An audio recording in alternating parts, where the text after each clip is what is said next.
Hello, my name is Sarah Yoon, and I'm going to be talking about Edgar Allan Poe. Most have heard of Edgar Allan Poe either in school or in medias, but how many of us really truly know of him? We know that he's a famous writer, known for his dark-themed stories. But what else? As an avid reader of Poe, I wanted to inform the audience of how his works came to be.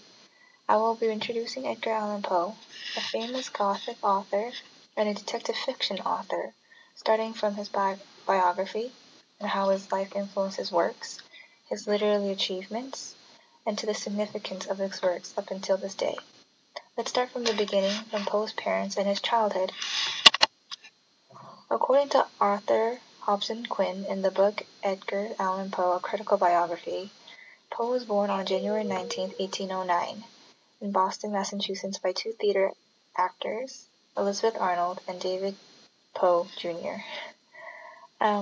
Elizabeth Arnold's first husband, Charles Hopkins, ended up passing away after their 3 years of marriage due to what seems to be yellow fever. Elizabeth and David had met in a theater play around 1806, and it's said that they got married around this time too. After Poe's birth, the couple traveled to New York, where Elizabeth received good feedback from her performances, but David did not. David then leaves to go to the South, abandoning Elizabeth and Edgar. And after having relocated to Richmond, Virginia, Elizabeth soon passes, leaving the 3-year-old Edgar and her third child, Rosalie, behind.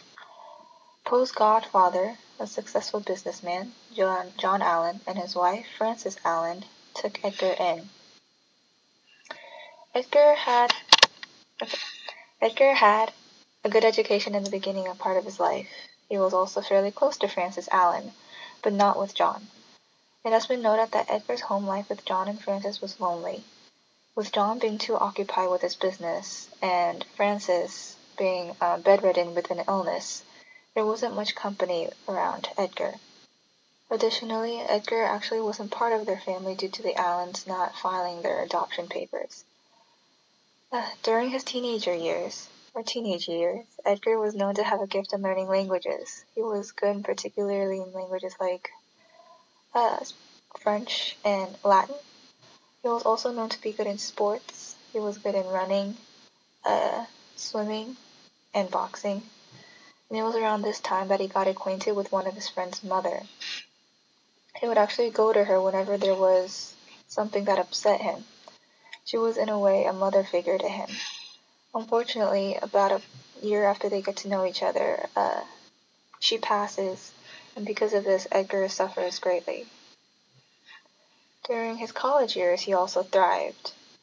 He went to University of Virginia, and he was active in the debate club, excelled in learning languages as well, and he did well in sports. However, Edgar had to cut his college life short due to financial struggles. He resorted to gambling to pay for college, and when he was in debt, he asked John Allan for help. That was the start of Edgar's many attempts of asking John for money. Many of Edgar's hardship occurred because of either financial issues or the strained relationship between Edgar and John. Throughout most of Edgar's adult life, he struggled with money. In the end, he turned to writing as a way to make a living.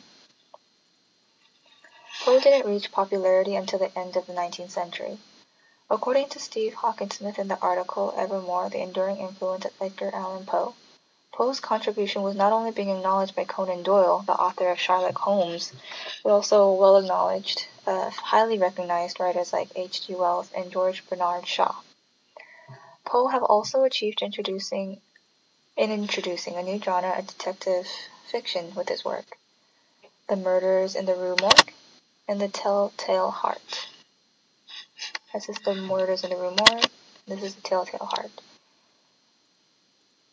English professor Charles Ribzika from Boston University said that Poe almost single-handedly invented the puzzle element of detective fiction that later came to dominate the genres of mystery and crime. And because of this accomplishment, he is nicknamed the father of detective story.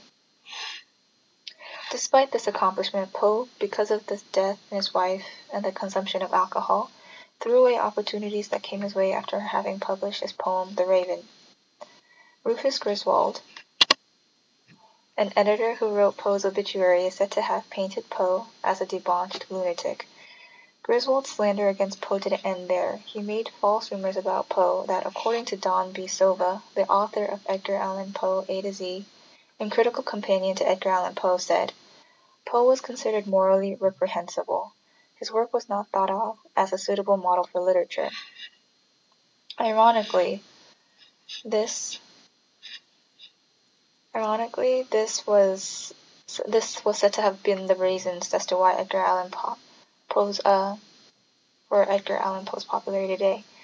A mystery and thriller author, Matthew Pearl, points out that the false rumors made against Poe built up a mystique that helped his writing survive in posterity.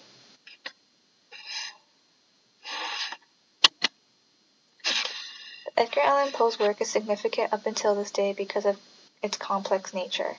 Poe is highly regarded and is mostly known for its horror themes, but as a key point to highlight in his works is that it takes on a psychological approach.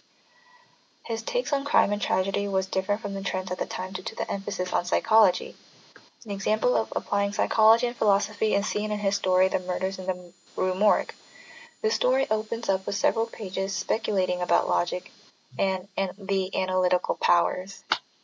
And because there is more to it that meets the eye than with Poe's work, many institutions and critics still analyze and study Poe's literature today. Thank you.